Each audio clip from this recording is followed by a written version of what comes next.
Taib. Bismillahirrahmanirrahim. Assalamualaikum warahmatullahi wabarakatuh. Innal hamdalillah nahmaduhu wa nasta'inuhu wa nastaghfiruh wa na'udzu billahi min shururi anfusina wa min sayyiati a'malina. May yahdihillahu fala mudilla lahu wa may yudlil fala hadiyalah. Wa asyhadu an la ilaha illallah wa asyhadu anna Muhammadan abduhu wa rasuluhu la nabiyya ba'da. Allahumma salli wa sallim wa barik wa an'im ala nabiyyina Muhammad wa ala alihi wa sahbihi wa man sara ala nahjihi wa man jahada bi jihadihi wa ihtada bi hadihi wastanna bi sunnatihi wa tamassaka biha ila yaumil mi'ad, amma ba'd. Ya ayyuhalladzina amanu taqullaha haqqa tuqatih wa la tamutunna illa wa antum muslimun.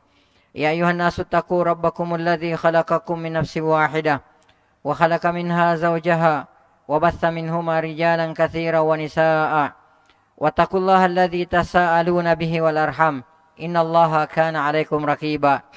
Ya ayyuhalladzina amanu taqullaha wa qulu qawlan sadida yuslih lakum a'malakum wa yaghfir lakum dhunubakum wa may yuti'illaha wa rasulahu faqad faza fawzan 'azima, amma ba'd. Fa inna ahsanal kalami kitabullah wa khairal huda huda Muhammadin sallallahu alaihi wasallam wa syarral umuri muhdatsatuha fa inna kulla muhdatsatin bid'ah wa inna kulla bid'atin dalalah wa kulla dalalatin finnar, ay kama qala rasuluna sallallahu alaihi wasallam, summa amma ba'd. Ikhwati fillah rahimani wa rahimakumullahu taala jami'a. Seperti biasa, mari sejenak kita memanjatkan puji dan syukur kehadirat Allah Subhanahu wa taala, yang mana sampai pada sore hari yang sangat berbahagia ini, Allah Subhanahu wa taala masih senantiasa memberikan kepada kita berbagai macam karunia dan kenikmatannya. Di antaranya nikmat kesehatan, nikmat kesempatan dan waktu luang, dan yang terbesar adalah nikmat Islam, nikmat iman, nikmat taufik, nikmat hidayah, nikmat sunnah serta nikmat tauhid. Sehingga dengan seluruh nikmat inilah kita sampai pada detik ini masih bisa melaksanakan berbagai macam bentuk ketaatan kepada Allah Subhanahu wa taala. Masih bisa melaksanakan sunnah-sunnah Rasulullah sallallahu alaihi wasallam. Dan yang terpenting adalah sampai pada detik ini kita masih bisa melaksanakan berbagai macam kewajiban-kewajiban yang telah ditetapkan oleh Allah Subhanahu wa taala kepada kita semua sebagai seorang muslim, sebagai seorang muslimah. Di antaranya melaksanakan salat maghrib secara berjamaah, alhamdulillah, lalu kemudian dilanjutkan dengan thalabul ilmi. Kemudian selanjutnya tak lupa pula salam dan salawat semoga senantiasa tercurahkan atas junjungan Nabiullah Muhammad sallallahu alaihi wasallam, Nabi yang telah membawa kita, Nabi yang telah mengeluarkan dan menuntun kita dari gelap dan pekatnya alam jahiliyah menuju kepada terangnya alam Islam yang sempurna. Ikhwati fillah wa akhawati fiddin, a'azzani Allahu wa iyyakum. Insyaallah taala atas izin, taufik dan pertolongan dari Allah Subhanahu wa taala, maka pada sore hari yang sangat berbahagia ini, di tempat yang insyaallah diberkahi oleh Allah taala ini, kembali kita akan melanjutkan pembacaan kitab Al-Arba'in An-Nawawiyah, buah karya dari Al-Imam An-Nawawi rahimahullahu taala rahmatan wasi'ah. Dan insyaallah taala pada kesempatan kali ini kita masih akan membahas hadis yang ke-24, yaitu haramnya kezaliman. Dan pada pertemuan yang telah lalu, alhamdulillah, kita sudah mempelajari tentang apa itu hadis qudsi, apa perbedaan hadis qudsi dengan Al-Qur'an. Lalu kemudian kita sudah membacakan firman Allah Subhanahu wa taala dalam hadis qudsi ini, yaitu ya ibadi, wahai para hambaku, inni haramtu dzulma ala nafsi. Sesungguhnya aku, kata Allah Subhanahu wa taala, telah mengharamkan kezaliman atas zatku, atas diriku sendiri. Wa ja'altuhu bainakum muharrama, dan aku pun menjadikan di antara kalian haram. Fala tadzalamu, maka janganlah kalian saling menzalimi. Pada pertemuan yang telah lalu kita sudah membahas tentang ragam atau macam-macam kezaliman. Ya, pada pertemuan yang telah lalu kita sudah membahas tentang macam-macam kezaliman. Ya, mungkin masih ada di antara antum yang ingat berapa macam kezaliman itu? Ada berapa macam? Naam, ada tiga macam. Ahsantum. Yang pertama, kezaliman yang pertama adalah kezaliman yang la yaghfiruhullah, yang Allah Subhanahu wa taala tidak ampuni. Jadi kalau ada di antara kita, wa na'udzubillahi min dzalik, meninggal di atas dosa besar ini, ya, meninggal di atas kezaliman ini, macam kezaliman ini, dan tidak sempat bertaubat kepada Allah Subhanahu wa taala, maka selama-lamanya Allah Subhanahu wa taala tidak akan mengampuni kezaliman ini. Apa itu? La yaghfiruhullah, yang tidak diampuni oleh Allah. Di antaranya adalah kesyirikan, menduakan Allah Subhanahu wa taala. Ya, di antaranya adalah kesyirikan atau menduakan Allah Subhanahu wa taala. Inna syirka la zulmun azim. Sesungguhnya menduakan Allah Subhanahu wa taala, mensyirikatkan Allah Subhanahu wa taala adalah merupakan kezaliman yang terbesar, kriminalitas terbesar yang ada di alam semesta ini, yaitu mensyirikatkan atau menduakan Allah Subhanahu wa taala. Di antaranya lagi, ya, melakukan perbuatan kekufuran, ya, atau melakukan pembatal keislaman. Ini adalah merupakan kezaliman yang terbesar, yang mana wa na'udzubillahi min dzalik. Ketika kita meninggal di atas kezaliman ini, maka Allah Subhanahu wa taala tidak akan mengampuni kita selama-lamanya jika kita meninggal dan tidak bertaubat kepada Allah Subhanahu wa taala. Akan tetapi kalau kita bertaubat kepada Allah Subhanahu wa taala, maka lain lagi ceritanya, ya, bahwa hukum asalnya Allah Subhanahu wa taala Maha Pengampun, ya. Innallaha yaghfiru dzunuba jami'a. Sesungguhnya Allah Subhanahu wa taala mengampuni semua dosa jika kita bertaubat kepada Allah Subhanahu wa taala, termasuk di antaranya melakukan perbuatan syirik. Jadi kalau misalnya di masa lalu kita pernah terjatuh kepada perbuatan syirik, pernah misalnya berdoa kepada penghuni kuburan, kepada orang soleh yang sudah meninggal dunia, kepada orang yang disebut wali, kita pernah berdoa kepada makhluk-makhluk ini yang tidak berdaya ini, maka kita segera bertaubat kepada Allah Subhanahu wa taala dengan taubatan nasuha. Maka Allah Subhanahu wa taala akan mengampuni kita. Akan tetapi kalau kita terus terjatuh ke dalam perbuatan seperti ini dan kita meninggal di atas dosa kezaliman ini, maka tidak mungkin diampuni oleh Allah Subhanahu wa taala. Ini yang pertama. Kemudian yang kedua, kemarin yang kita sebutkan adalah az-zulmu yaghfiruhullah, kezaliman yang diampuni oleh Allah Subhanahu wa taala. Ini antara kita dengan Allah Subhanahu wa taala. Ya, jadi seorang hamba melakukan kezaliman, ragam kezaliman selain kesyirikan, ya, selain kesyirikan, dan ini antara seorang hamba dengan Allah Subhanahu wa taala, selama dia tidak mensyirikatkan Allah Subhanahu wa taala, selama dia tidak menduakan Allah Subhanahu wa taala, dan dia meninggal di atas dosa kezaliman tersebut, walaupun dia tidak bertaubat kepada Allah Subhanahu wa taala, maka keyakinan kita Ahlus Sunnah wal Jamaah disebut sebagai tahta masyiatillah, di bawah kehendak Allah Subhanahu wa taala. Insya'a ghafara lahu, kalau Allah menghendaki maka Allah Subhanahu wa taala akan langsung mengampuni dia tanpa diazab terlebih dahulu. Wa insya'a azzabahu ala qadri dzambihi, akan tetapi kalau Allah menghendaki, Allah akan azab dia terlebih dahulu, transit terlebih dahulu di neraka, wa masiruhu ilal jannah. Akan tetapi buntut-buntutnya, endingnya dia pasti dimasukkan surga oleh Allah Subhanahu wa taala. Ini ragam kezaliman yang kedua. Ya, az-zulmu yaghfiruhullah, kezaliman yang diampuni oleh Allah Subhanahu wa taala. Dosa-dosa besar yang kita lakukan antara kita dengan Allah Subhanahu wa taala selain mensyirikatkan Allah Subhanahu wa taala, selain kekufuran. Taib. Yang ketiga, ya, yang ketiga adalah az-zulmu la yatrukuhullah, kezaliman yang Allah Subhanahu wa taala tidak mungkin biarkan, tidak mungkin ditinggalkan oleh Allah Subhanahu wa taala. Ya, jadi kezaliman ini harus dikisas terlebih dahulu. Ya, nggak mungkin dibiarkan oleh Allah.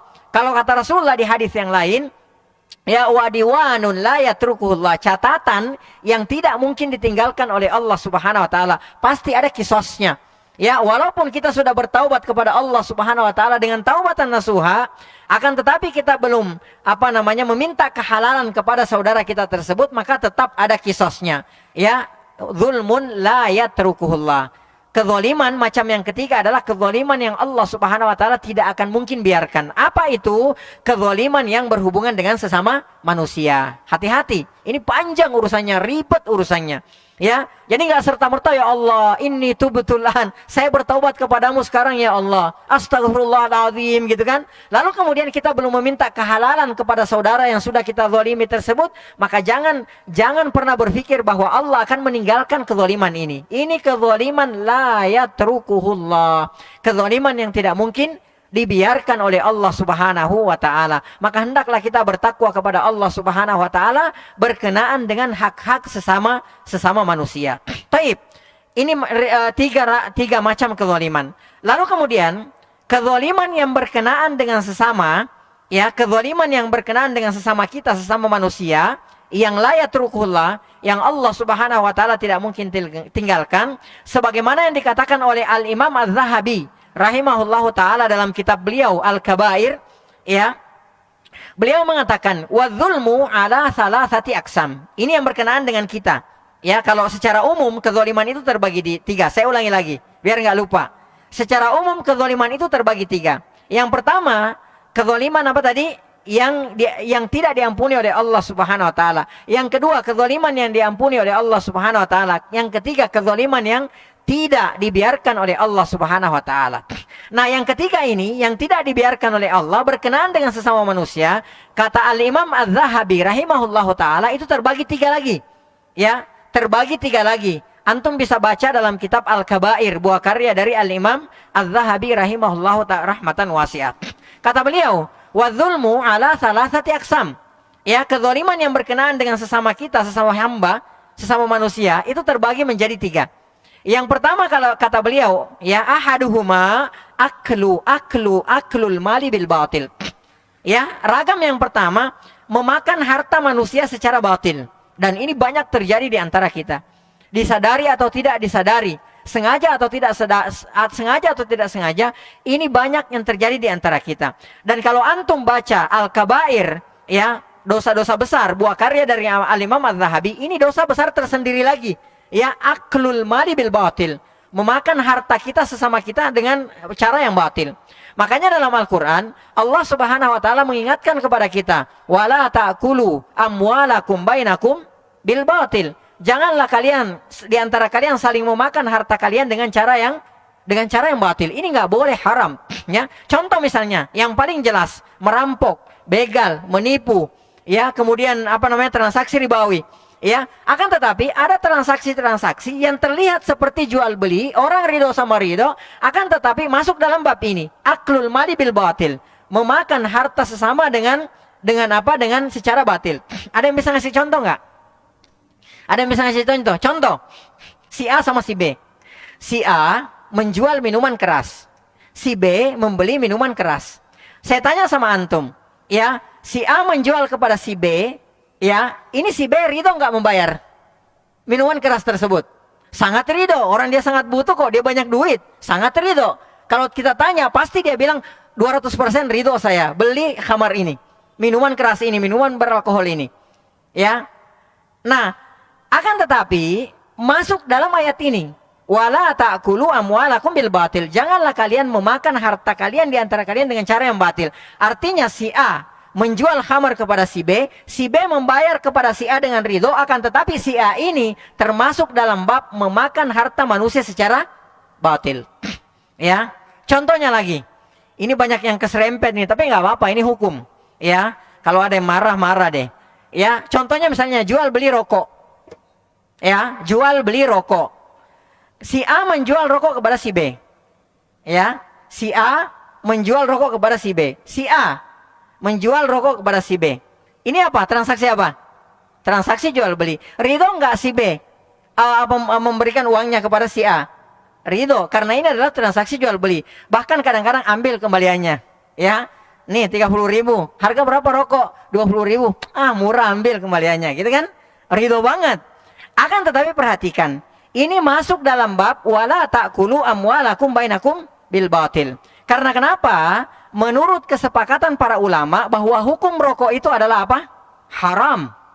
Ya, jangankan para ulama, jangankan agama kita, orang perusahaan rokok saja itu mereka sepakat, nggak ada ikhtilaf di antara mereka, nggak ada perselisihan di antara mereka bahwa rokok itu haram, rokok itu membunuh. Membunuh dalam Islam hukumnya apa? Haram baik membunuh orang lain maupun membunuh diri sendiri. Ya, membunuh orang lain haram, diharamkan dalam Islam, masuk dalam dosa besar, ya, dan membunuh diri sendiri juga masuk ke dalam dosa besar. Banyak, nggak perlu kita bacakan dalilnya. Ya, nanti kalau ada selesai pertemuan ini, kalau ada yang mau diskusi ya boleh, ya, mengenai dalil-dalil tentang keharaman rokok ini. Akan tetapi di sini babnya saya ingin jelaskan bahwa orang yang si A menjual rokok kepada si B, ya, ini maknanya bahwa si A memakan harta si B secara batil. Ya kan seperti itu. Nah, ini diantara macam kezaliman yang dijelaskan oleh Al-Imam Az-Zahabi dalam kitabnya Al-Kabair. Ya, ini diantara macamnya, kezaliman diantara sesama manusia. Taib. Kemudian wasaniha, yang kedua kata beliau, zulmul ibadi bil qatli wad darbi wal kasri wal jarah.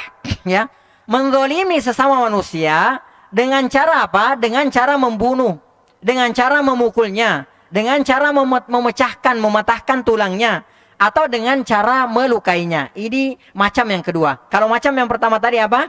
Memakan harta secara batil. Macam yang kedua kalau kata beliau, dengan bil qatli, dengan membunuh yang pertama. Kemudian wal darbi, memukul. Kemudian wal kasri, mematahkan atau memecahkan tulang. Wal jarahi, dan melukai saudara-saudara kita atau melukai sesama kita. Ini kezaliman. Ya, dan ini semua ada pasal-pasalnya, ada hukum-hukumnya dalam agama kita ini. Kalau pembunuhan jelas, ya. Allah Subhanahu wa taala berfirman, "Wala taqtulun nafsal lati harramallahu illa bil haq." Jangan sekali-sekali kalian membunuh jiwa kecuali dengan cara yang hak. Ya, jadi nggak boleh haram. Dan ini masuk ke dalam dosa besar. Ya, membunuh jiwa ya secara tidak hak.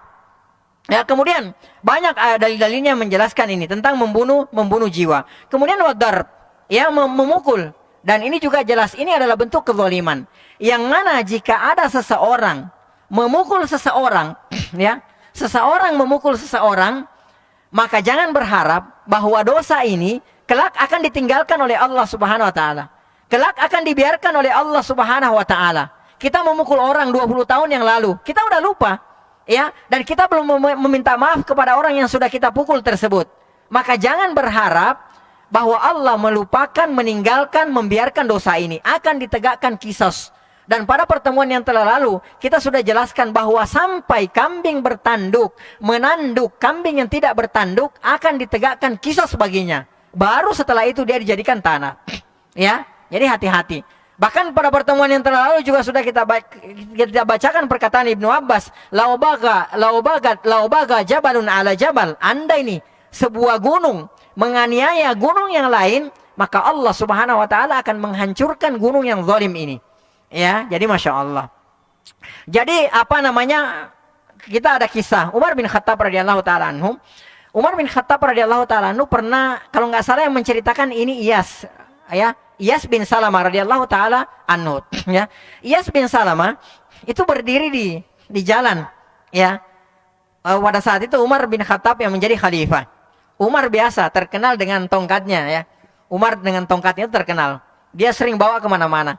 Bahkan tongkatnya Umar bin Khattab radhiyallahu taala anhu, tongkatnya nggak gede, ya, nggak dipakai buat gebukin orang. Akan tetapi kata para ulama sejarah, tongkatnya Umar bin Khattab radhiyallahu taala anhu itu lebih berwibawa, lebih disegani daripada pedangnya Al-Hajjaj. Antum tahu Al-Hajjaj kan? Pedang yang haus darah, sedikit-sedikit bantai, sedikit-sedikit bantai. Ada yang menyelisihi, bantai. Ada yang melanggar, bantai. Sampai-sampai para penyair menggambarkan bahwa pedangnya Al-Hajjaj itu adalah pedang yang haus darah. Tongkatnya Umar bin Khattab itu lebih berwibawa daripada pedangnya Al-Hajjaj. Ya, suatu ketika Umar bin Khattab lewat di pasar biasa, beliau sering beliau sering inspeksi, sering mengontrol kondisi rakyatnya di siang hari atau di malam harinya. Iyas bin Salamah radhiyallahu taala anhu itu berdiri di tengah jalan. Kemudian Umar melihat beliau, kemudian Umar mengatakan kepada beliau dengan tongkatnya, "Kamu jangan di tengah jalan mengganggu orang." Ini khalifah, orang nomor 1 di dunia pada saat itu. Khalifah menegur orang yang sedang berdiri di tengah jalan. Kemudian dipukul pakai tongkat. Ujung tongkat mengenai ujung bajunya. Jadi nggak kena ke badannya. Ya, menurut antum wajar nggak ini? Wajar banget, dia berdiri di tengah jalan kok dan nggak kena lagi. Ini khalifah. ya menegakkan menegakkan nahi mungkar gitu kan, menegur pelanggaran yang ada di depan matanya. Ya. Nah, kata Iyas bin Salamah, setahun kemudian, ya, 1 tahun kemudian, Umar bin Khattab radhiyallahu taala anhu datang ke rumahnya, ya. Kemudian beliau berkata, Ibnu Salamah, saya dengar-dengar kamu mau haji. Ya. Iya, betul ya Amirul Mukminin, saya mau haji. Kata Umar bin Khattab radhiyallahu taala anhu, ini ada uang 600 dirham. Ya, ini ada uang 600 dirham. 1 dirham kalau dikonversikan ke rupiah sekarang, mungkin lebih dari 100.000. Ya, 600 dirham. Ya, kata beliau, ini ada 600 dirham. Ini kamu pakai buat bekal haji. Sekaligus hitung-hitung sebagai kompensasi waktu setahun lalu memukul kamu di tengah pasar. Coba. Ya. Kata Iyas bin Salamah, ya Amirul Mukminin, fakada nasi itu saya udah lupa. Dan Anda pada saat itu nggak mukul saya kok, cuma ujung tongkat kena ujung baju. Kata Amirul Mukminin, ya udah ambil aja. Ya, hitung-hitung kompensasi. Ini orang yang sangat takut terhadap kezoliman terhadap orang lain. Sampai harganya berapa? 600 dirham. Ujung tongkat ketemu ujung baju. Dan ini adalah Amirul Mukminin. Ya, yang memang tugasnya untuk menertibkan masyarakatnya. Coba perhatikan. Ya, andai kita semua seperti itu, Masya Allah, makmur dunia ini. Ya, nggak ada kezaliman yang terjadi di atas permukaan bumi ini. Coba perhatikan. Ya, nah ini kezaliman di antara manusia, dipukul. Ya, bentuknya yang kedua tadi adalah dibunuh, dipukul, dipecahkan tulangnya, dipatahkan tulangnya, dan dilukai. Ini macam yang kedua. Kemudian yang ketiga, wathalithuha, kata beliau, zulmul ibadi bisyatmi. Ini banyak terjadi di antara kita. Ya, bahkan yang sudah ngaji pun, kalau misalnya pukul memukul, ini ya, saya pikir jarang lah ya, pukul memukul gitu. Malu lah, masa orang ngaji pukul memukul di tengah pasar, gedebak-gedebuk. Siapa itu? Ya, anggota pengajian A dengan B. Subhanallah, main pukul-pukulan, ya Allah, jangan sampai ya. Ini jarang, ya. Mungkin ada 1, 2, tapi enggak, jarang lah. Nah, yang banyak terjadi, zulmul ibadi bisyatmi, dicaci maki, wal la'ni, dilaknat, wasabbi, ya, kemudian wal kadfi, tuduh menuduh.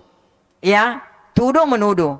Kita kadang-kadang tidak satu pengajian aja, wah itu udah saling melaknat, saling mencela, saling itu, seolah-olah nanti tidak akan ditegakkan kisas di hari kemudian. Apalagi di medsos tuh, antum lihat, dengan gampangnya kita menulis, men-share sesuatu yang bersifat fitnah, hoax, yang bersifat provokasi, yang bersifat apalah dan sebagainya, mencela, menjatuhkan kehormatan saudara kita. Dengan enaknya kita men-share sana sini, seolah-olah tidak ditegakkan kisas nanti di hari kemudian.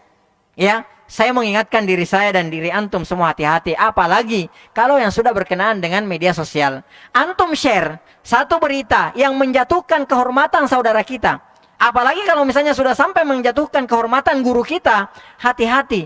Dan ada 100 orang yang men-share itu, semua 100 orang ini pahalanya dosanya, di samping mereka tidak dikurangi dosanya, dosa mereka itu akan ditransfer ke kita. Dan kelak kita meninggal, kita tidak bertaubat, tidak meminta kehalalan, dan terus ini berita di-share sama orang lain, maka ini akan terus mengalir ke kuburan kita. Dosa-dosa ini akan terus mengalir ke kuburan kita. Wa na'udzubillahi min dzalik. Ya, hati-hati. Ya, ini yang ketiga. Dan ini banyak terjadi, saling melaknat, saling mencela, saling menjatuhkan kehormatan kita. Ya, bahkan ada di antara kita yang namanya menjatuhkan kehormatan itu kesannya kayak wajib, harus si fulan harus dijatuhkan kehormatannya, si fulan harus dicela, begini dan lain sebagainya, lain bendera, lain itu dan lain sebagainya. Wa na'udzubillahi min dzalik. Ya. Nah, ketiga macam kezaliman ini terkumpul dalam satu hadis yang disebut dengan hadisul muflis. Ya, hadisnya orang yang bangkrut. Ya, terkumpul ketiga macam kezaliman ini yang dijelaskan oleh Al-Imam Az-Zahabi rahimahullah ta'ala, itu terkumpul dalam satu hadis yang disebut sebagai hadisul muflis. Ya, Imam Muslim meriwayatkan dari Abi Hurairah radhiyallahu ta'ala anhu bahwa Rasulullah sallallahu alaihi wasallam suatu saat pernah bertanya kepada para sahabatnya. Ya, apa kata Rasulullah sallallahu alaihi wasallam? Atadruna manil muflis? Wahai para sahabatku. Ya, kalau bahasa bebasnya, tahu nggak sih kalian siapa orang bangkrut itu? Tahu nggak sih kalian siapa orang pailit itu? Ya, qalu, para sahabat berkata, al-muflisu fina, wahai Rasulullah, orang yang bangkrut menurut kami nih, orang yang pailit menurut kami nih, kata sahabat, man la dirhamalahu wala mata, orang yang tidak punya dinar, orang yang tidak punya dirham, dan orang yang tidak punya harta benda. Ya.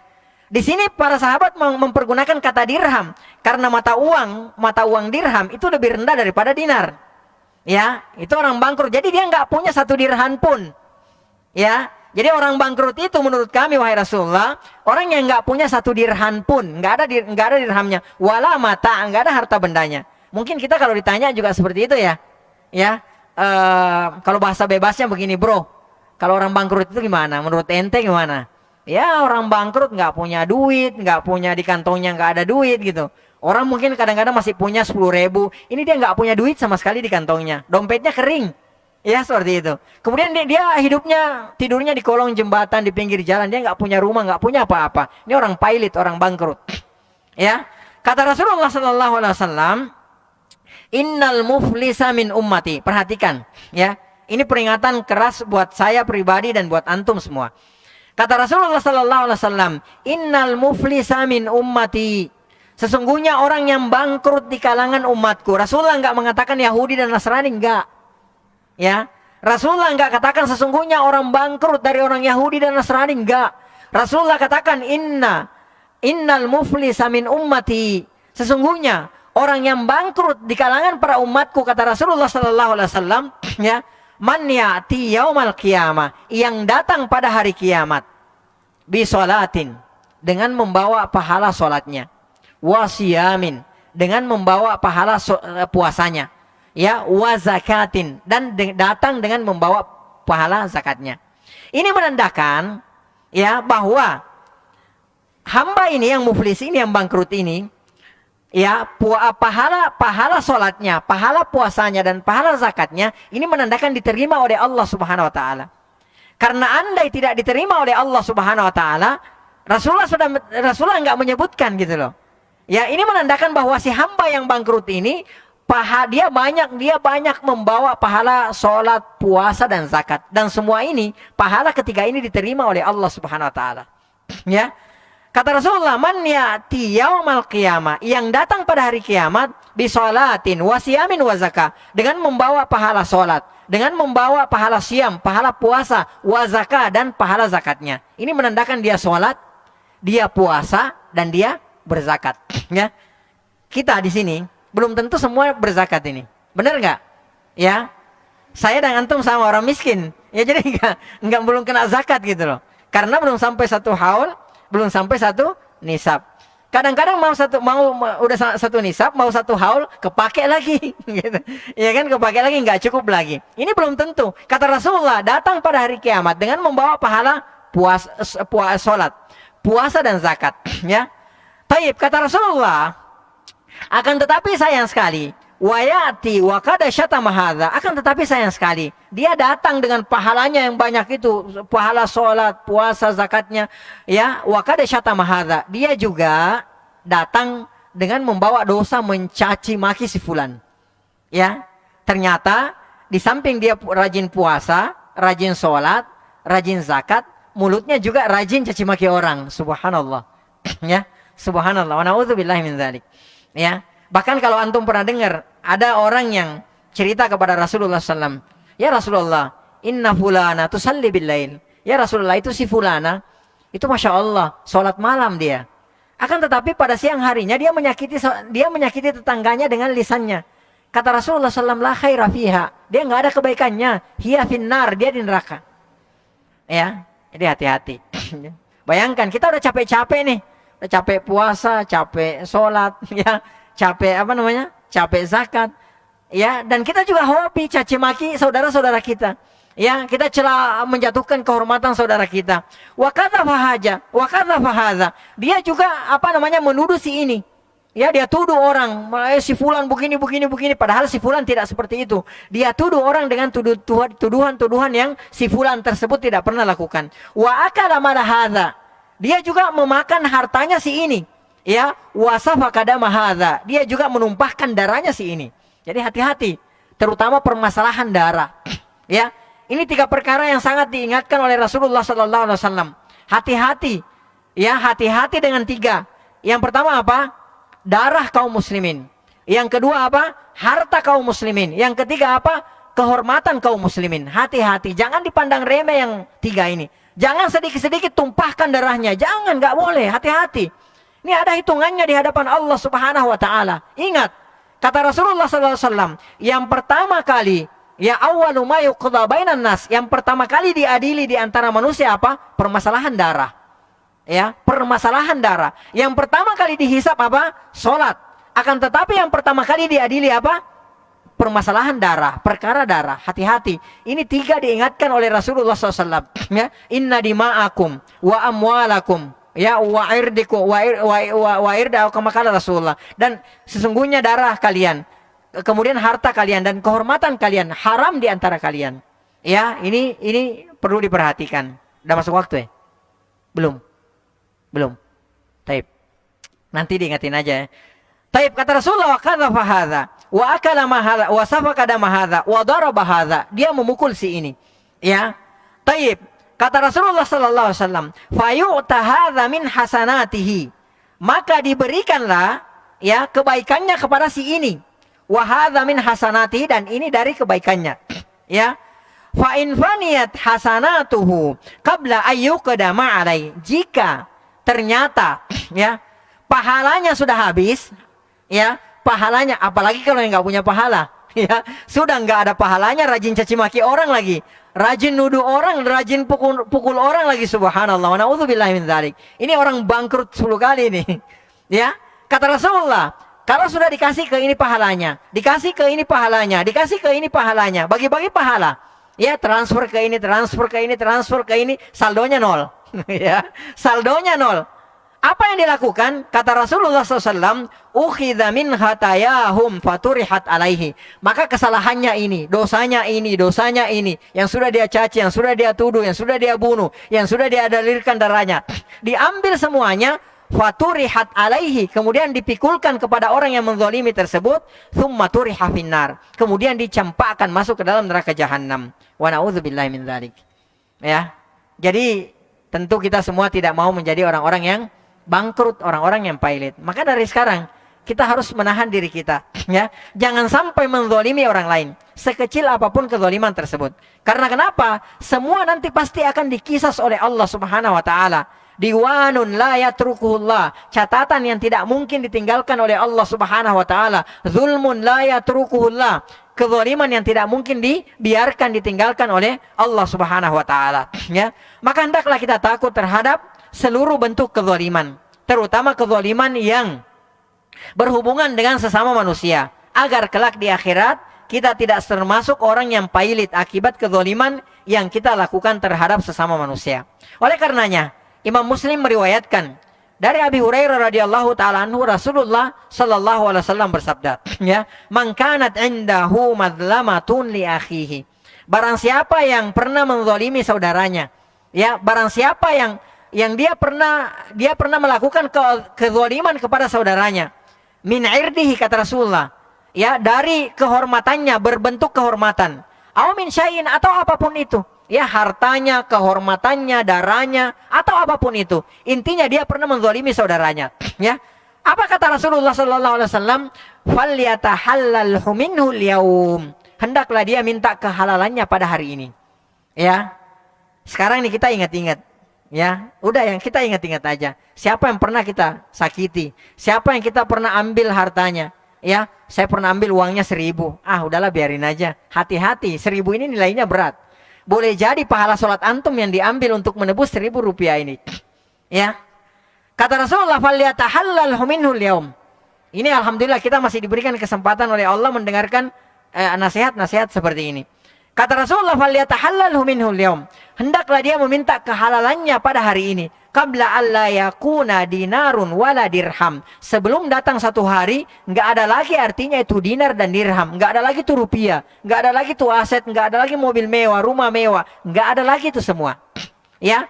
Yang ada apa? Kata Rasulullah sallallahu alaihi wasallam, "In kana lahu amalun sholeh." Kalau ya, yang menzalimi ini ada amal solehnya, kalau ada amal solehnya, ukhidha minhu biqadri madlamatihi, maka amal solehnya tersebut akan diambil sesuai dengan kadar kezalimannya, ya, kemudian diberikan kepada orang yang dizalimi tersebut sesuai dengan kadar kezalimannya, karena Allah Subhanahu wa taala Maha Adil. Enggak mungkin melebihi kadar kezalimannya, ya. Wa illam yakun lahu hasanat, kata Rasulullah, tapi kalau dia enggak ada kebaikannya, ya, karena ya itu tadi ada orang yang enggak punya kebaikan, enggak punya amal soleh, rajin menzalimi orang lain. Ada orang yang seperti itu, na'udzubillahi min dzalik. Kata Rasulullah, wa illam yakun lahu hasanat, kalau enggak ada kebaikannya, ukhidha min sayyiati sahibihi, maka ya ukhidha min sayyiati sahibihi, maka kejahatan, keburukan, dosa orang yang sudah dizalimi tersebut diambil dari orang-orang yang sudah terzalimi, fahumila alai, dipikulkan kepada orang yang menzalimi tersebut. Wa na'udzubillahi min dzalik.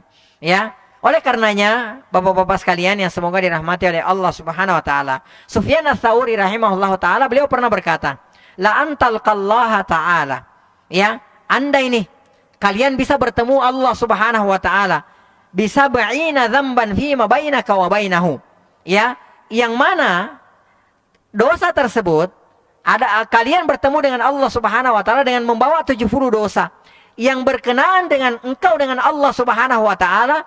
Kata Sufyan Ats-Tsauri, ahwanu alaik, itu lebih enteng bagimu, ya, lebih gampang, lebih sepele bagimu, min antalqahu bi dzambin wahid, daripada engkau bertemu dengan Allah Subhanahu wa taala dengan membawa satu dosa, fima bainaka wa bainal abdi, fima bainaka wa bainal ibad, yang mana itu ada kaitannya dengan sesama manusia, ya.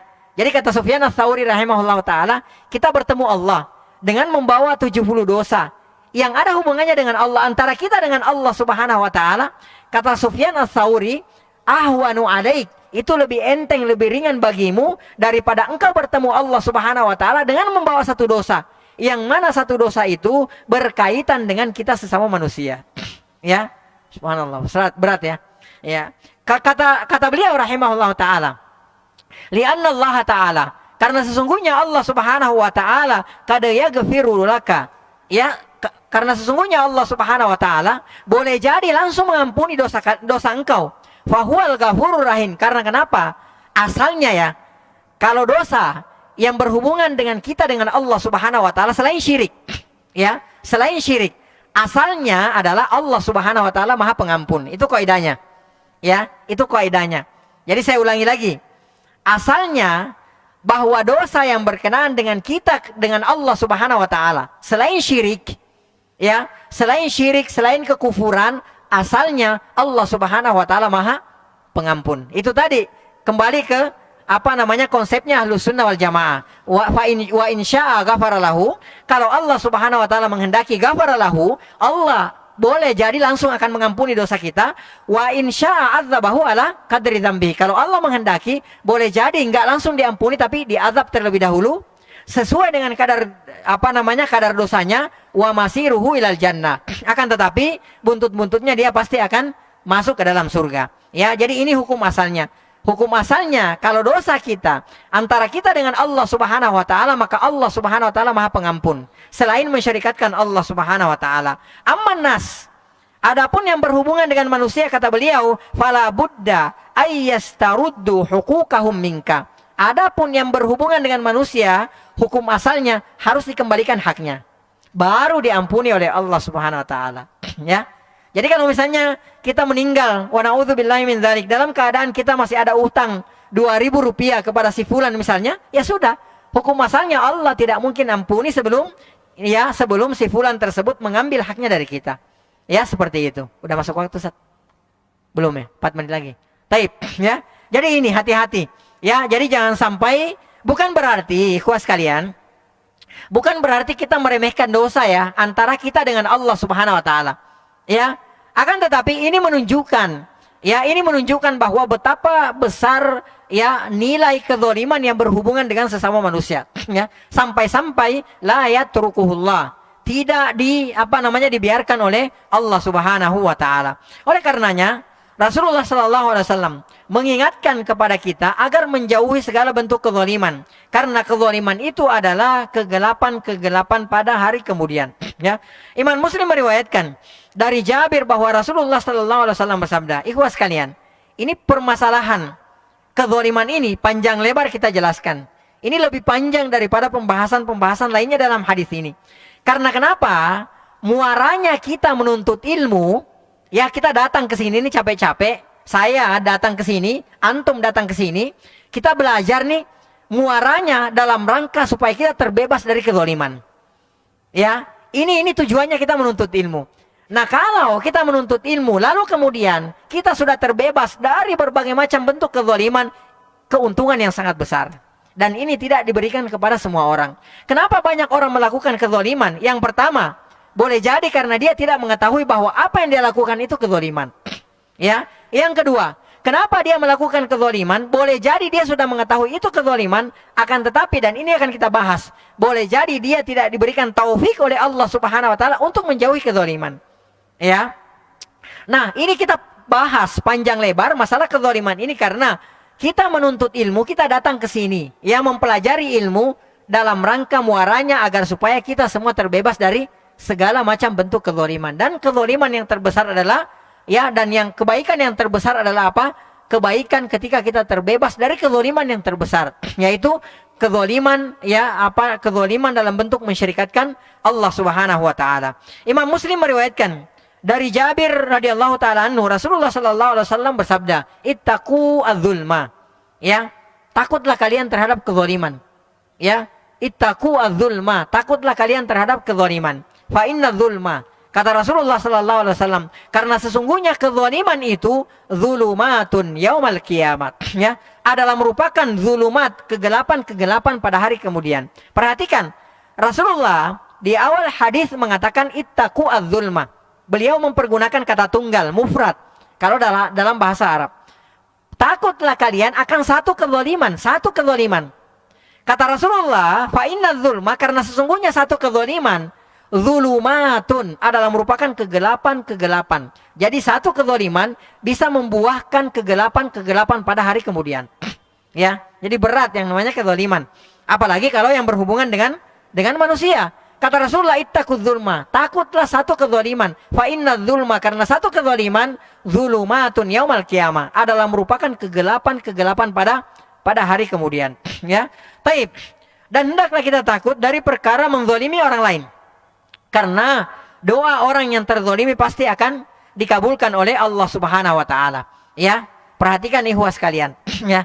Orang yang terzalimi, orang yang kita zalimi, itu pasti dikabulkan doanya oleh Allah Subhanahu wa taala. Hati-hati.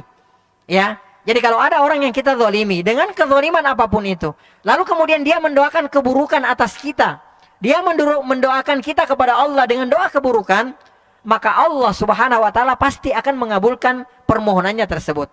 Ya. Imam At-Tirmidzi meriwayatkan dari Abi Hurairah radhiyallahu taala anhu, Rasulullah sallallahu alaihi wasallam bersabda, udah masuk waktu ya? Wallahu ta'ala alam bisawab, kita azan dulu, terus sholat isya dulu ya. Setelah sholat isya nanti kita lanjutkan.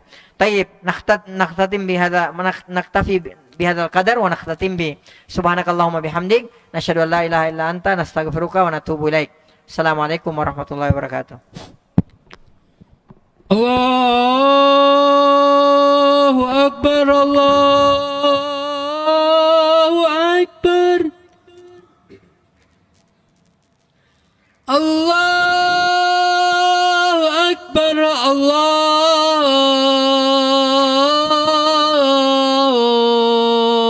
akbar. Asyhadu an la ilaha illallah.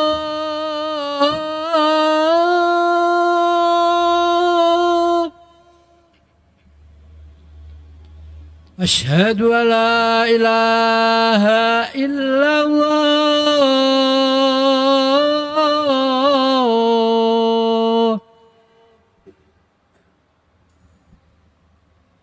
Asyhadu anna Muhammadar Rasulullah.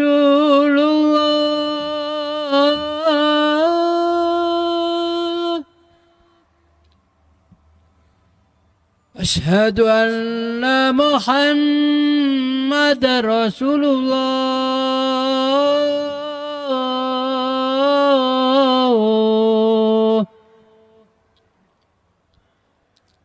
Hayya 'alas shalah.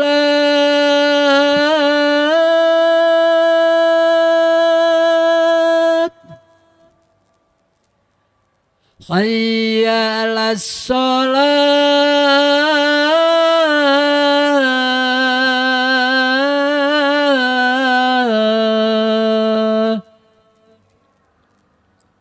حي على الفلاح حي على الفلاح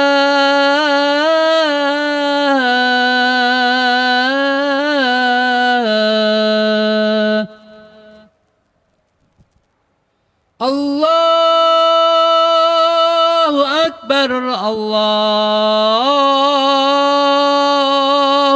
أكبر لا إله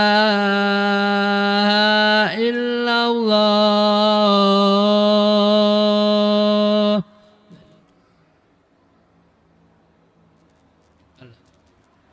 الله أكبر الله أكبر أشهد أن لا إله إلا الله أشهد أن محمدا رسول الله حي على الصلاة حي على الفلاح قد قامت الصلاة قد قامت الصلاة الله أكبر لا إله إلا الله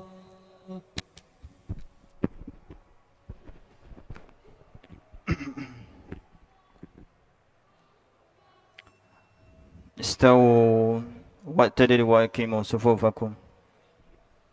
Luruskan dan rapatkan safnya.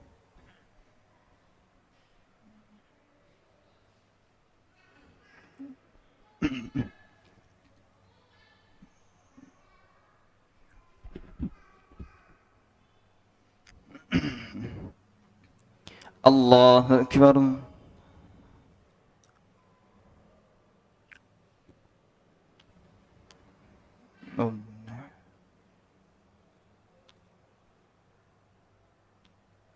Bismillah.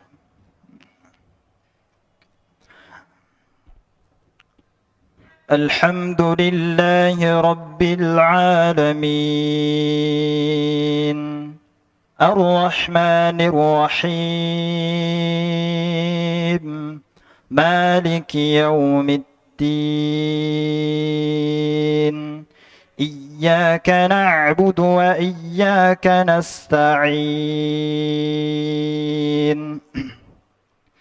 اهدنا الصراط المستقيم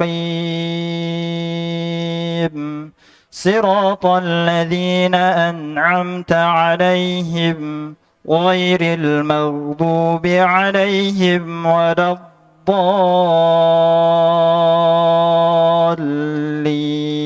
الضالين آمين.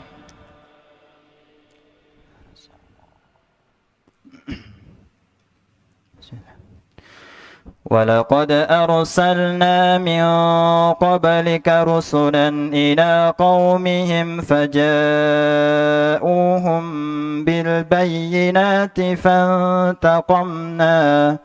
فانتقمنا من الذين أجرموا وكان حقا علينا نصر المؤمنين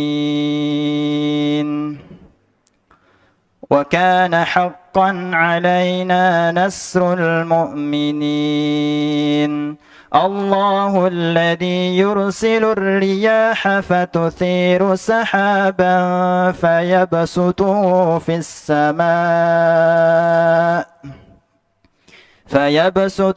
في السماء كيف يشاء ويجعله كسفا فترى الودق يخرج من خلاله فإذا أصاب به من يشاء من عباده إذا هم يستبشرون. الله أكبر.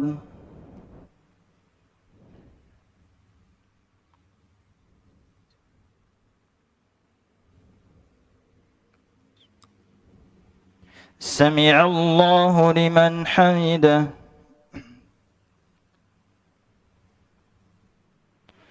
الله أكبر.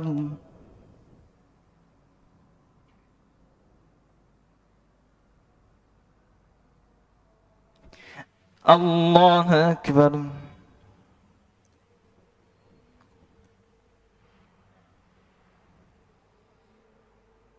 الله أكبر.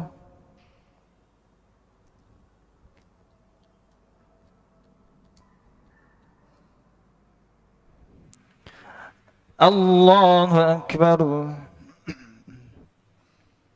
بسم الله. الحمد لله رب العالمين الرحمن الرحيم مالك يوم الدين إياك نعبد وإياك نستعين اهدنا الصراط المستقيم صراط الذين أنعمت عليهم غير المغضوب عليهم ولا الضالين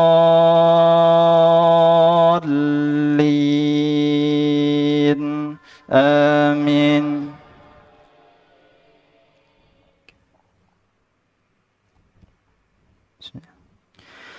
وإن كانوا من قبل أن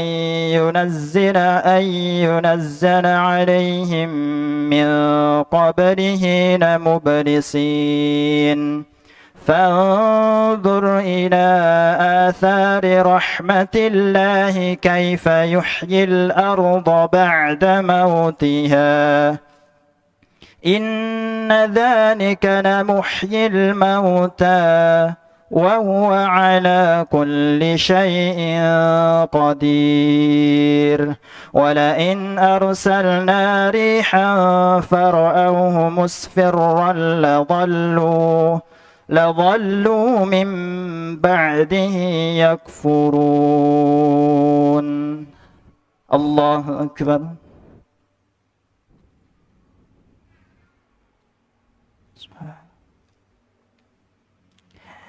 سمع الله لمن حمده.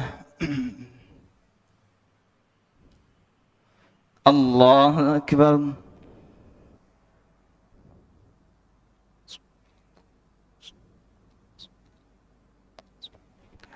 الله أكبر.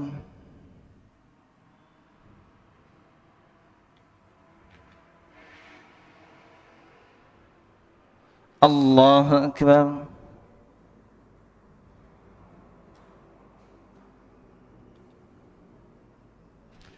الله أكبر.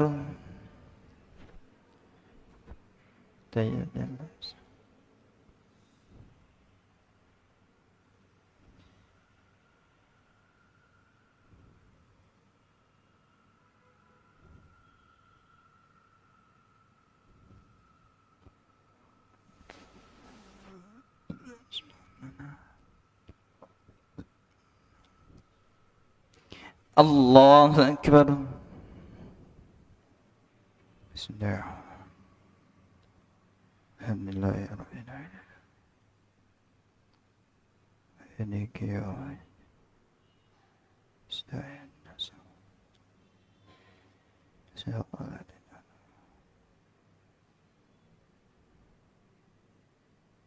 ولا الله.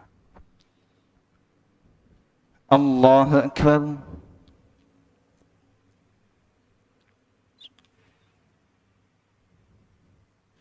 سمع الله لمن حمده. ربنا. الله أكبر.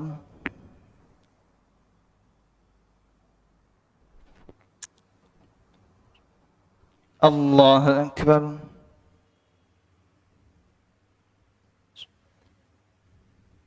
الله أكبر.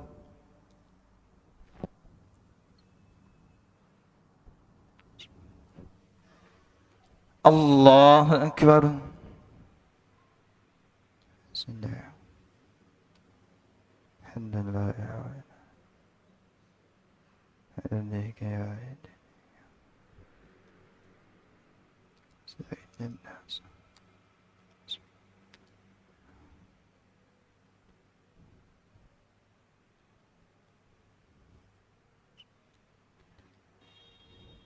الله أكبر.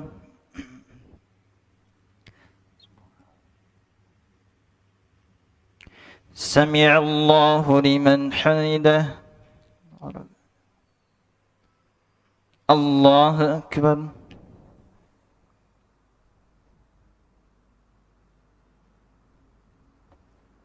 الله أكبر.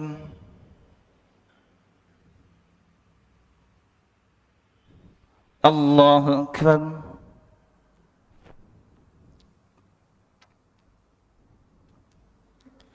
الله أكبر.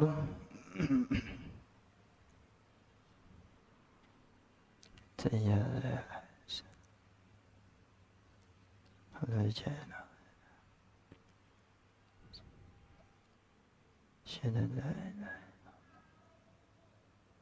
الله جل وعلا لا حول من جل وعلا.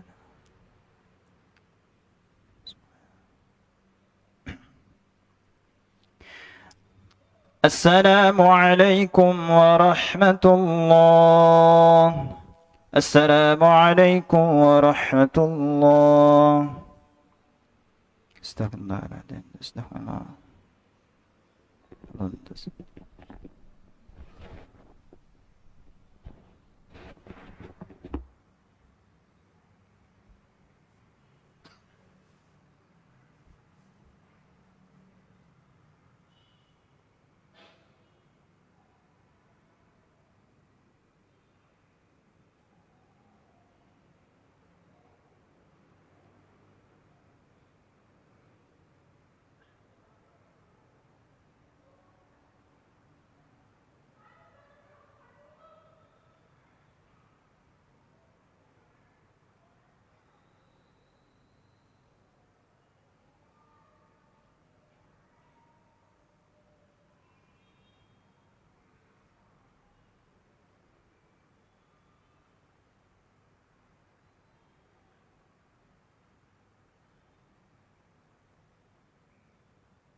Taib. Bismillahirrahmanirrahim. Alhamdulillah. Wassalatu wassalamu ala Rasulillah wa ba'd. Taib, kita lanjutkan. Tadi kita sudah sampai bahwa doanya orang yang terzolimi, orang yang dizolimi itu pasti diijabah oleh Allah Subhanahu wa taala.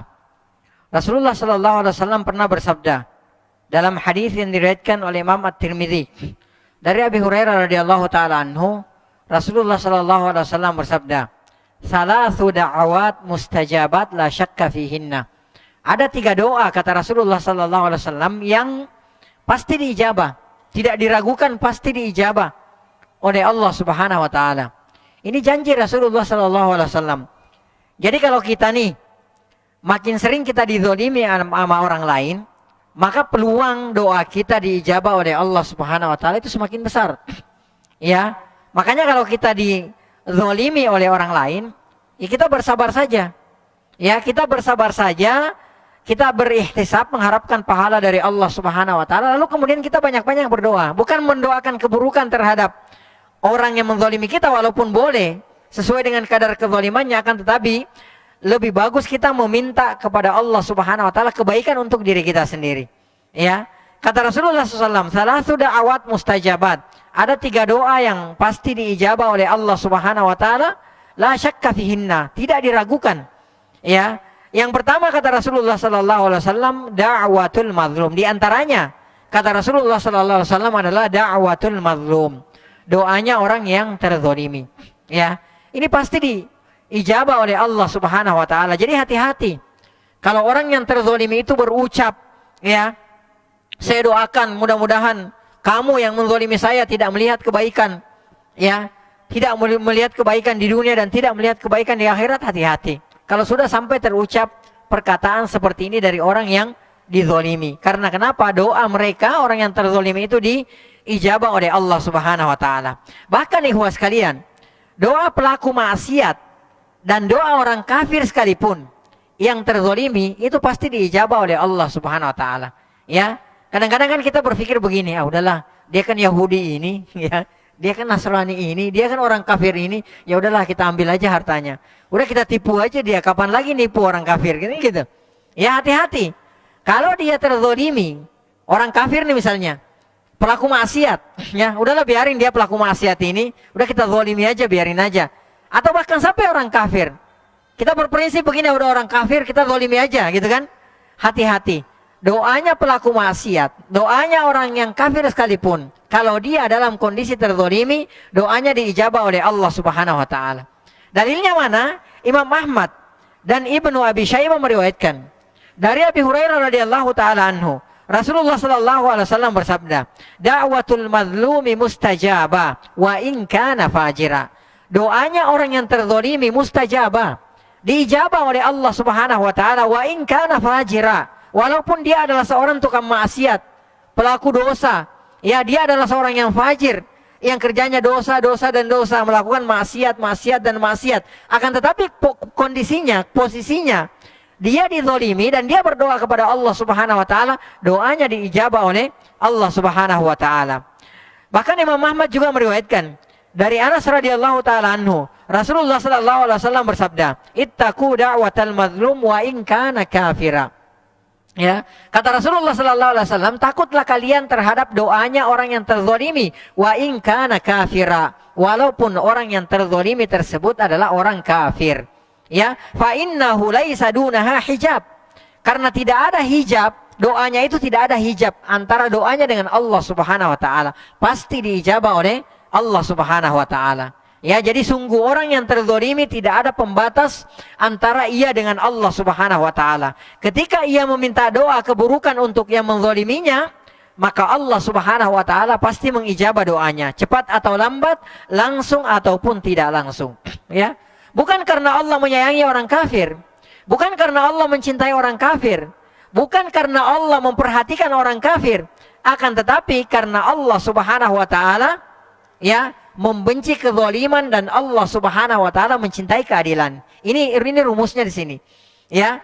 Kita mungkin bertanya, kok bisa sih doanya orang kafir diijabah oleh Allah Subhanahu wa taala, kok bisa gitu loh? Ya. Apakah Allah mencintai orang-orang kafir? Apakah Allah Subhanahu wa taala menyayangi orang-orang kafir? Enggak. Ya, akan tetapi ini menandakan bahwa betapa Allah Subhanahu wa taala membenci keadilan yang pertama. Karena tadi kembali ke awal bahwa Allah Subhanahu wa taala berfirman, "Inni haramtu dzulma ala nafsi." Sesungguhnya aku telah mengharamkan kezaliman atas diriku. Ya, aku telah mengharamkan kezaliman atas diriku. Walaupun misalnya, contoh misal ini, ya, Allah mau misalnya, Allah mau memasukkan misalnya, Allah mau masukkan surga Fir'aun, ya. Kemudian Nabi misalnya mau dimasukkan ke neraka. Ini contohnya. Ini pun kalau Allah lakukan, siapa yang mau protes? Ya, akan tetapi perhatikan, Allah katakan, "Inni haramtu dzulma ala nafsi." Sesungguhnya aku telah mengharamkan kezaliman atas diriku. Ya. Wa ja'altuhu muharraman bainakum. Aku menjadikan haram di antara kalian. Jadi kalau Allah mengijabah doanya orang kafir, ya, Allah mengabulkan doanya orang kafir lantaran dia dizalimi, bukan berarti bahwa Allah mencintai orang kafir. Bukan berarti Allah menyayangi orang kafir. Sekali lagi, itu karena keadilan Allah Subhanahu wa taala. Karena Allah Subhanahu wa taala tidak menyukai kezaliman. Ya, sebagaimana yang dikatakan oleh Syekh Al-Utsaimin rahimahullahu taala. Beliau mengatakan, ya, la hubban lil kafir. Bukan karena cinta kepada orang kafir. Walakin hubban lil adli. Akan tetapi ini semua karena kecintaan Allah Subhanahu wa taala terhadap keadilan. Allah Maha Adil. Ya, Allah Subhanahu wa taala Maha Adil. Sekecil apapun kebaikan dan keburukan tidak mungkin dibiarkan oleh Allah Subhanahu wa taala. Faman ya'mal mithqala dzarratin khairan yarah. Siapa yang melakukan kebaikan walaupun itu sebesar partikel debu, yarah, maka dia pasti akan melihat balasannya. Wa man ya'mal mithqala dzarratin, barang siapa yang melakukan kejahatan, ya, walaupun itu sebesar partikel debu, yarah, maka dia juga pasti akan melihat akibatnya. Ini karena Allah Subhanahu wa taala, ya, mencintai keadilan, dan Allah Subhanahu wa taala Maha Adil, ya. Li'anna Allah, kata beliau rahimahullahu taala, li'anna Allah hakimun adilun. Karena sesungguhnya Allah Subhanahu wa taala adalah hakim yang adil. Wal madlumu la budda ay yansifa lahu minadh zalim. Karena orang yang terzalimi itu harus mendapatkan haknya dari orang yang menzalimi. Oleh karenanya, ikhwas sekalian, ketika Rasulullah sallallahu alaihi wasallam hendak mengutus sahabat Muadz bin Jabal untuk berdakwah ke negeri Yaman, Rasulullah sallallahu alaihi wasallam sangat mewanti-wanti beliau agar takut terhadap doanya orang yang terzalimi, ya. Jadi suatu ketika, ya, Rasulullah sallallahu alaihi wasallam mengutus Muadz bin Jabal untuk berdakwah ke negeri Yaman, menyebarkan Islam di negeri Yaman. Maka Rasulullah SAW, di antara yang diwanti-wanti, di antara yang dinasihatkan oleh Rasulullah SAW kepada Muadz bin Jabal adalah takutlah, hati-hatilah terhadap doanya orang-orang yang terzalimi. Sebagaimana dalam hadis yang diriwayatkan oleh Imam Bukhari dan Muslim dari Ibnu Abbas radhiyallahu taala anhuma, beliau berkata, "Anna Nabiy sallallahu alaihi wasallam ba'atha Mu'adzan ilal Yaman." Bahwasanya Rasulullah sallallahu alaihi wasallam pernah mengutus Mu'adz bin Jabal ke negeri Yaman. Faqala, lalu kemudian beliau memberikan wasiat. Beliau bersabda, "Ittaqi da'watal mazlum." Wahai Mu'adz, takutlah engkau terhadap doanya orang yang terzalimi. Fa innaha laisa bainaha wa bainallahi hijab. Karena sesungguhnya doanya orang yang terzalimi itu tidak ada hijab, tidak ada pembatas antara doa tersebut dengan Allah Subhanahu wa taala. Baik, ikhwas sekalian yang semoga dirahmati oleh Allah Subhanahu wa taala, kita cukupkan sampai di sini di poin kezaliman ini. Nanti akan kita lanjutkan pada pertemuan berikutnya. Insyaallah masih ada satu pertemuan lagi, ya. Mohon maaf ya, ini agak kepanjangan pembahasannya. Saya terutama tekankan di masalah kezaliman ini karena sebagaimana yang saya katakan di awal tadi bahwa tujuan kita mengajarkan dan mempelajari ilmu itu muaranya agar supaya kita semua terbebas dari segala macam bentuk kezaliman, ya. Jadi ini peringatan buat saya dan buat antum semua. Semoga bisa dipahami dengan baik dan benar, lalu kemudian bisa kita amalkan dan kita bisa ajarkan kepada orang lain. Wallahu taala alam bissawab. Mungkin kalau masih ada waktu, jika ada yang mau ditanyakan atau ada yang mau didiskusikan, silakan. Masih ada waktu. Naam. Silakan Bapak. Waalaikumsalam. Naam. Bisa agak dekat ke sini lagi nggak Pak? Saya nggak dengar, maaf. Ke depan situ aja Pak, maaf. 6. Iya, mukulin maling. Taib. Taib. Jadi ya, ketika ada maling, kan ada aturannya kan? Ketika ada maling dan kita tangkap, nggak boleh dipukul. Ya, ini kena pasal lagi nih. Nggak boleh dipukul. Apa yang kita lakukan? Ya kita ringkus. Lalu kemudian kita serahkan kepada yang berwajib. Ya. Nah, ketika kita memukuli maling tersebut, ya kita zalim. Ya, karena itu bukan tugas kita, bukan tugas kita. Ya, bukan tugas kita, kecuali kalau misalnya ya dia melawan, tapi bukan berarti kita aniaya dia, enggak. Ya, kita dalam rangka perlawanan. Karena kata Rasulullah sallallahu alaihi wasallam, man qutila duna mali fahuwa syahid. Barang siapa yang terbunuh dalam rangka membela harta bendanya, misalnya misalnya ada begal nih. Ya, misalnya antum, ada jangan sampai yang contoh. Antum misalnya dihadang begal. Ya, kemudian begalnya bawa celurit, antum ngelawan karena mempertahankan harta antum. Kata Rasulullah, wa man qutila duna mali fahuwa syahid. Siapa yang terbunuh karena membela hartanya, dia mati syahid.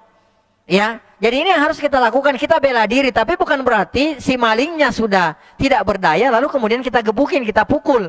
Ini kita zalim. Karena sudah ada aturan bahwa ketika ada di negeri kita, ini sudah ada aturannya. Kalau ada maling, maka kita tidak boleh main hakim sendiri. Ya, akan tetapi apa? Kita serahkan kepada yang berwajib. Biarlah dihukum yang menegakkan aturan atas dia adalah pemimpin kita, penguasa kita yang berwenang. Kan seperti itu. Adapun kalau misalnya pemimpin kita tidak menegakkan sesuai dengan apa yang dikehendaki oleh Allah Subhanahu wa taala dan Rasulnya, itu urusan dia dengan Allah dan Rasulnya. Yang jelas kita tidak boleh main hakim sendiri. Ini kezaliman ketika kita main hakim sendiri. Apalagi sampai wa na'udzubillahi min dzalik. Dibakar, disiram bensin, dibakar, wa na'udzubillah. Ini enggak boleh. Ini pasti dikisas oleh Allah Subhanahu wa taala. Ya, orang yang membakarnya, walaupun alasannya saya udah 10 kali kehilangan motor gitu misalnya, dia bakar orang tersebut, lalu kemudian mati, meninggal orang tersebut, akan ditegakkan kisas pada hari kemudian. Kalau di dunia nggak ditegakkan kisas, maka di akhirat nanti dia akan ditegakkan kisas oleh Allah Subhanahu wa taala. Wallahu taala alam bisawab. Jadi kalau misalnya maling kita pukulin, kita gebukin karena dia mencuri, ya maka itu termasuk kezaliman. Jangan kita lakukan. Tugas kita ringkus, ya serahkan kepada pihak yang berwajib. Itu selesai. Ya. Baik, Allah taala alam bisawab. Naam. Ada lagi? Nah, Bapak dulu. Nah, waalaikumsalam warahmatullahi wabarakatuh.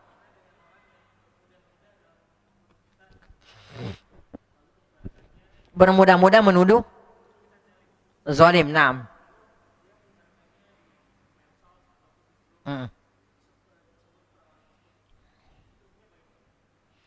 Taib. Tidak boleh bermudah-mudah menuduh orang. Ya, apalagi sampai menyebarkannya di media sosial. Ini namanya menjatuhkan kehormatan saudara kita sendiri. Ya. Orang yang menuduh hendaklah dia mendatangkan bukti. Gitu kan, seperti itu. Nah, kalau misalnya ada si fulan berbuat zalim, ya.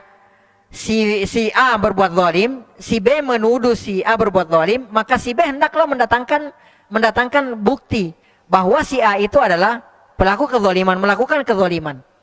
Ya.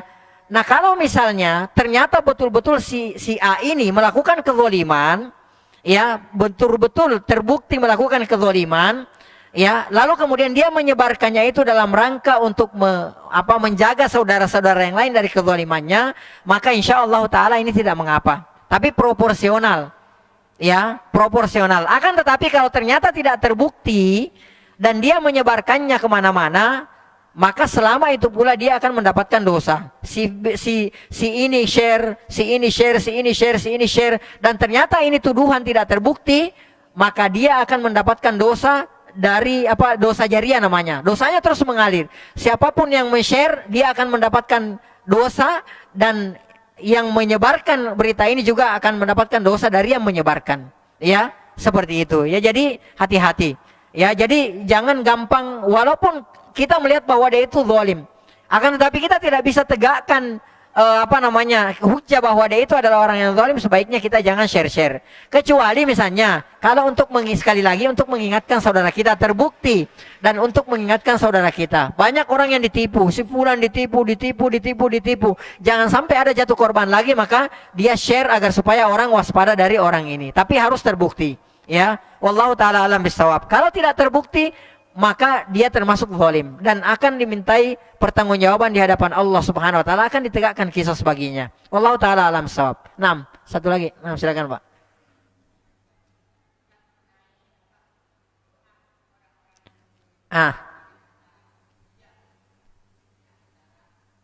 Doanya dengan Allah.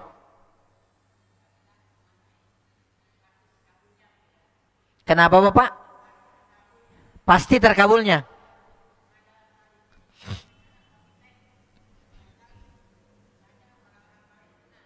Ah, 6.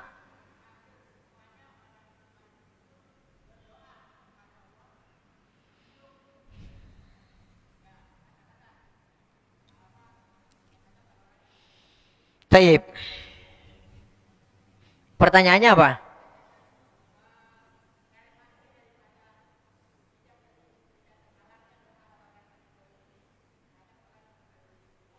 Taib. Jadi doanya orang yang terzalim itu pasti diijabah oleh Allah Subhanahu wa taala. Wallahu taala alam bisawab. Kita sudah ada tahu sebagian ya kejadian yang mana doanya mereka itu sudah diijabah. Antum tahu siapa namanya Perdana Menterinya dulu yang koma selama berapa puluh tahun itu? Enggak mati-mati. Siapa namanya?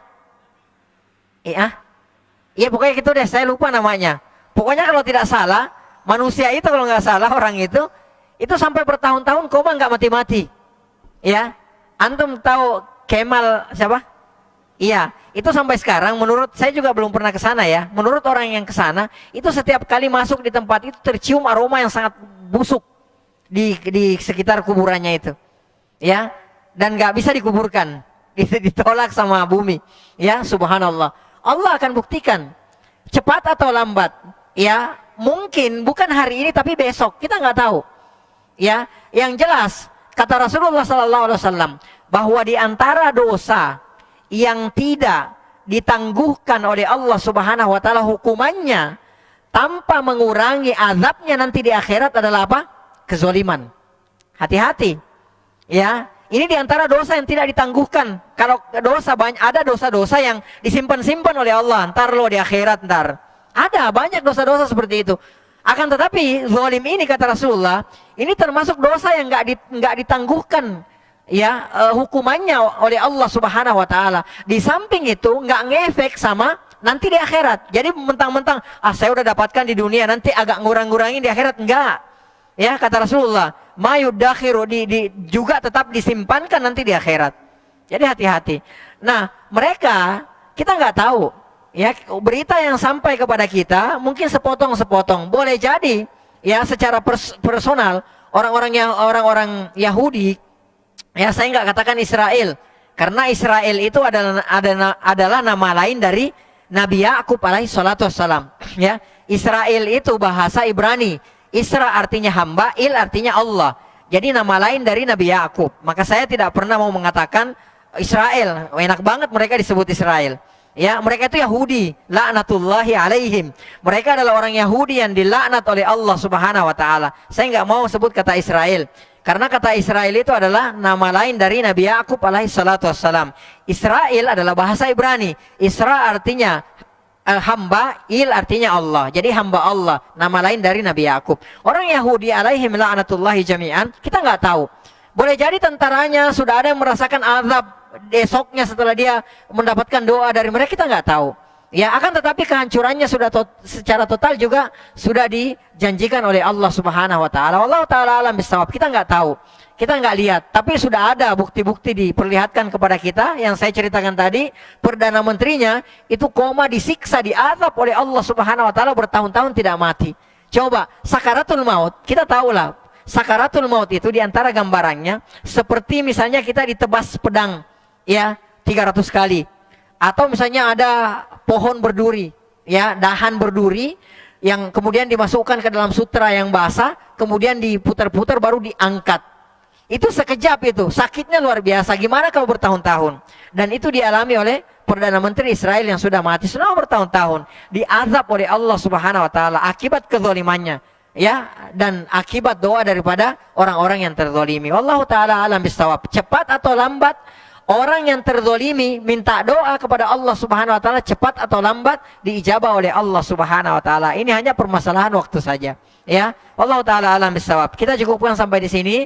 Mohon maaf jika ada yang kurang atau ada yang salah. Yang salah dan yang kurang itu murni dari saya pribadi, dari syaitan, dan dari lemahnya ilmu. Yang benar itu semua datangnya dari Allah Subhanahu wa taala. Apa yang salah, apa yang keliru dari penyampaian saya tadi, Allah dan Rasulnya berlepas diri dari kekeliruan tersebut. Naktafi bihadzal qadar wa nakhtatim bi subhanakallahumma wa bihamdik nasyhadu an la ilaha illa anta nastaghfiruka wa natubu ilaik. Hadani Allah wa iyyakum wa sallallahu ala nabiyyina Muhammad wa ala alihi wa sahbihi ajmain wa akhiru da'wana alhamdulillahi rabbil alamin.